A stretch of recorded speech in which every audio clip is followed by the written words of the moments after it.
नारद जी ने कहा कि मैं पहले जन्म में जय मृत्यु लोक को प्राणी हूँ और एक जो है बुढ़िया का बेटा हूँ। वह बुढ़िया को कोई नहीं है तो दुनिया में, मैं और वो बुढ़िया। छोटा सा बच्चा था मैं, बुढ़ापे में हुआ था। तो एक बार क्या हुआ, मेरे गांव में संत आए। नारद जी कथा सुना रहे हैं व्यास जी को अपने जीवन की, पहले जन्म की।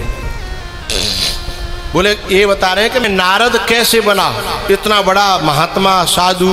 और नारद जी किन के पुत्र हैं? ब्रह्मा जी के। मतलब इतने बड़े घराने में जो जन्म हुआ, ये जन्म भी पूर्व जन्म के कर्मों से होते हैं। तो बोले इतने बड़े घराने में मेरा जन्म हुआ, इतना बड़ा ऋषि हूँ मैं कि मैं कंस के यहाँ भी जाऊँ तो वो सम्मान करता है, रावण के यहाँ जाऊँ तो भी सम्मान होता है, ऋषियों के यहाँ जाऊँ तो भी सम्मान होता है, यहाँ तक कि कृष्ण भगवान की द्वारिका में जाऊँ तो भी मेरा सम्मान होता है। इतनी बड़ी पदवी पे मैं पहुँचा, जबकि मैं पहले जन्म का साधारण सा मृत्यु लोक का एक बच्चा था। बोले जब मैं पहले जन्म में बच्चा था तो मेरे गांव में एक बार संतों की टोली आई, और संतों की टोली में मेरी मैया ने कुछ 4 महीना रुकी संतों की टोली। तो मेरी मैया ने जाकर के कहा मुझे घर घर काम करना पड़ता है, मैं तुम्हारे यहाँ काम कर लूँगी और तुम्हारी जो कुछ झूठन बचेगी वह प्रसादी को मैं पालूंगी। झूठन होती है संसार की, संतों की गुरुओं की झूठन को ही झूठन नहीं कहते, महाप्रसाद कहते हैं। तो मेरी मैया ने उनके साथ उनका काम झाड़ू बहारी करना, बर्तन साफ करना, काम सेवा ले ली। और फिर वो उनका सत्संग सुनने लगी, मैं भी सुनने लगा। और बच्चा था मैं, इसलिए संतों का मुझे बहुत प्यार मिलता। छोटा बच्चा हो तो सुवरिया को हो तो प्यार आता है ना, छोटा बच्चा तो सुवरिया को भी हो तो प्यार आता है। और मेरे ऊपर बड़ा प्यार करते थे वो, और मैं उनके साथ खेलता था। एक दिन जब 4 महीने पूरे हो गए तब उन संतों ने अपनी बात कही कि भाई हमारे 4 महीने पूरे हो गए, अब हम आगे जाएंगे। मैं तो बच्चा था, मुझे इतना प्यार हो गया था उनसे कि अब उनके बिना दुनिया में कुछ अच्छा नहीं लगता था। अब माँ भी अच्छी नहीं लगती थी। भाई सत्संग वही है जो संसार से मोह ममता को छुड़ा दे, वही तो है। तो मेरी मोह ममता सब छुड़ा दी। और मैं जब वो जाने लगे और मुझे पता लगा कि ऐसे ऐसे ये जा रहे हैं, तो मैं रात्रि को उन संतों के पास गया। बाबा आप मुझे छोड़ के जाएंगे? अब बाबा के पास उत्तर नहीं, क्योंकि वो तो संत हैं, वो तो सब रोज छोड़ के जाते हैं। बोले नहीं बेटा, छोड़ के नहीं जाएंगे, पर ऐसा है अभी तुम्हारी माँ जिंदा है और माँ तुम्हारे अलावा माँ का कोई दूसरा है नहीं, इसलिए एक काम करना, जब तक तुम्हारी माँ जिंदा है तब तक घर रहो, भजन करो, और जब माँ न रहे तो हमारे पास आ जाना। बोले ये सुनकर के मेरा दिल टूट गया और मैं रात भर बेचैन रहा। मैं माँ के पास गया, माँ ने भी यही बात कही।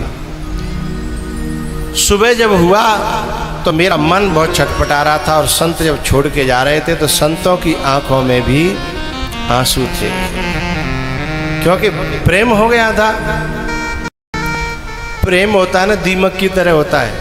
न कोई सामान धरो, 2-4 दिन पीछे देखो तो दीमक नीचे लगी वो मिलती है ना। ऐसे ही ये जो प्रेम होता है, जहाँ कोई व्यक्ति का थोड़ा सा ठहराव हो जाए वहीं मन प्रेम करने लगता है। क्या हुआ कि वो संत जब जाने लगे तो मैंने रो रो करके उनसे प्रार्थना करी। तब उन्होंने कहा था ठीक है हम तुम्हें ले जाएंगे, लेकिन माँ जब न रहे दुनिया में तो तुम हमारे पास आ जाना।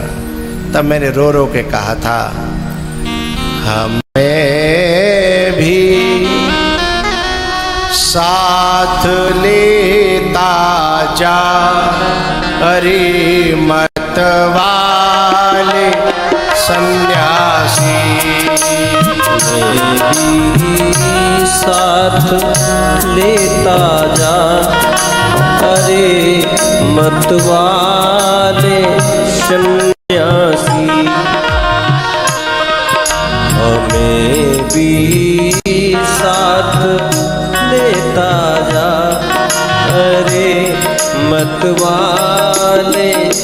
सन्यासी करेंगे हम तेरी सेवा, करेंगे हम तेरी सेवा। अरे मतवाले सन्यासी,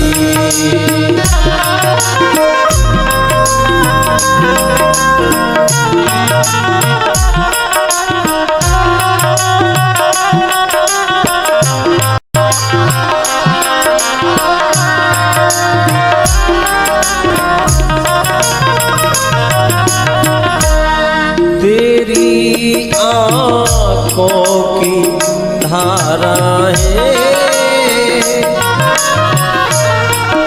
हमारे दिल को पिघलाती,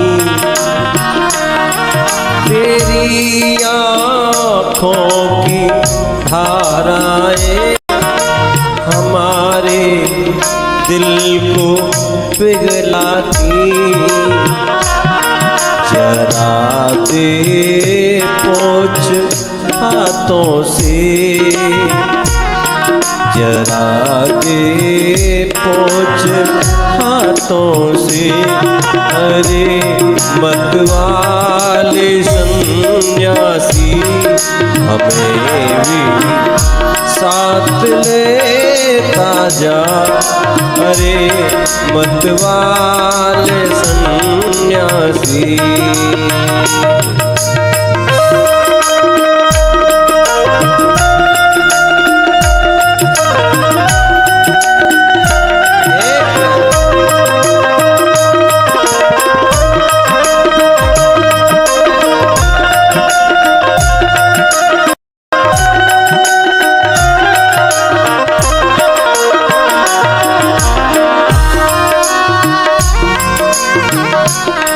नहीं देखा कभी तुमको मगर लगता है अपना सा।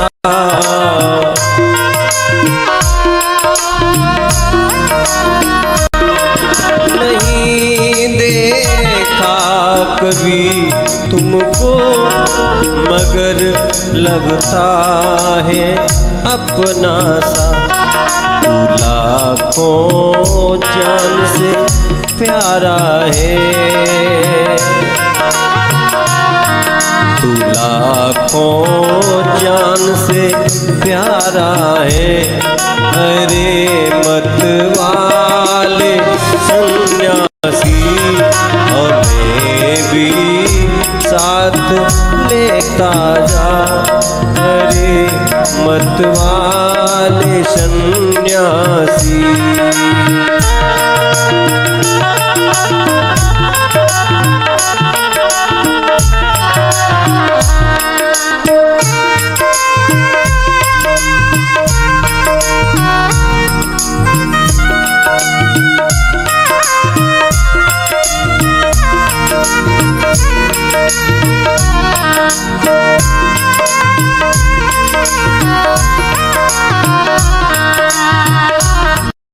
हमें भी साथ लेता जा। अरे मतवाले सन्यासी करेंगे हम तेरी सेवा। अरे मतवाले सन्यासी, अरे मतवाले सन्यासी।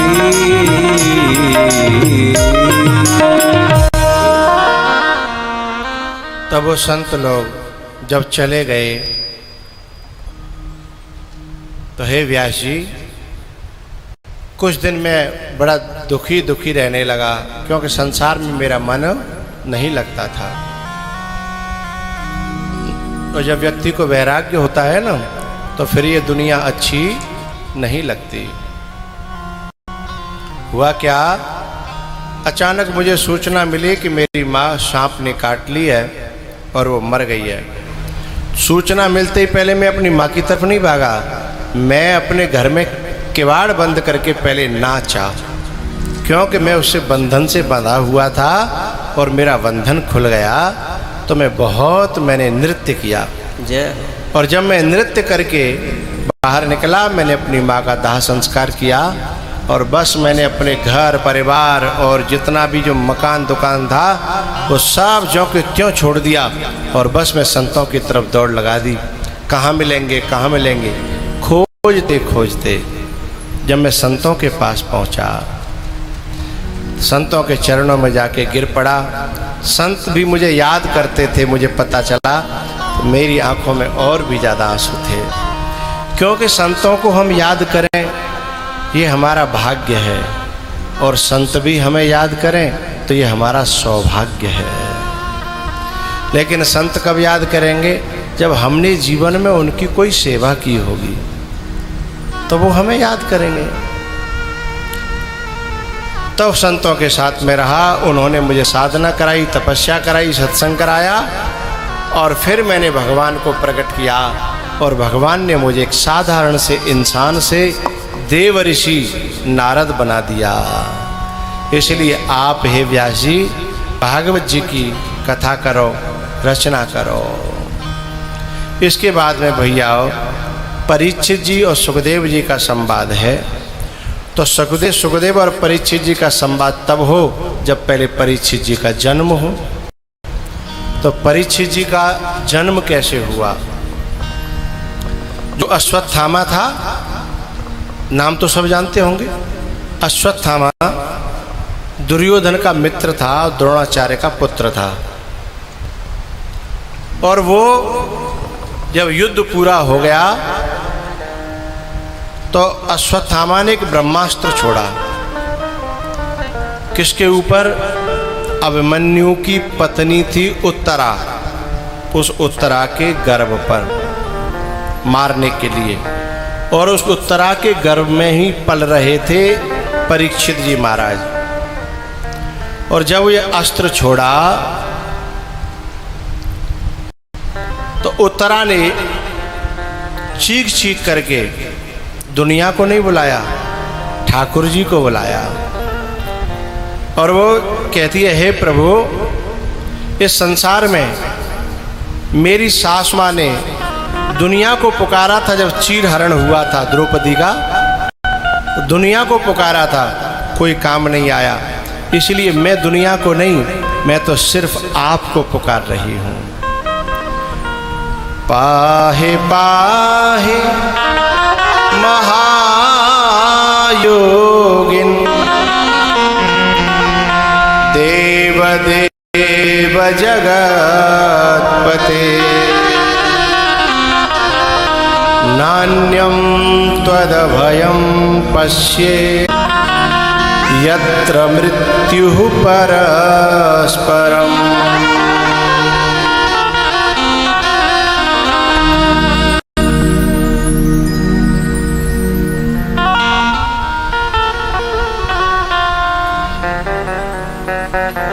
हनुमान जी की पूंछ में जब आग लग रही थी लंका में,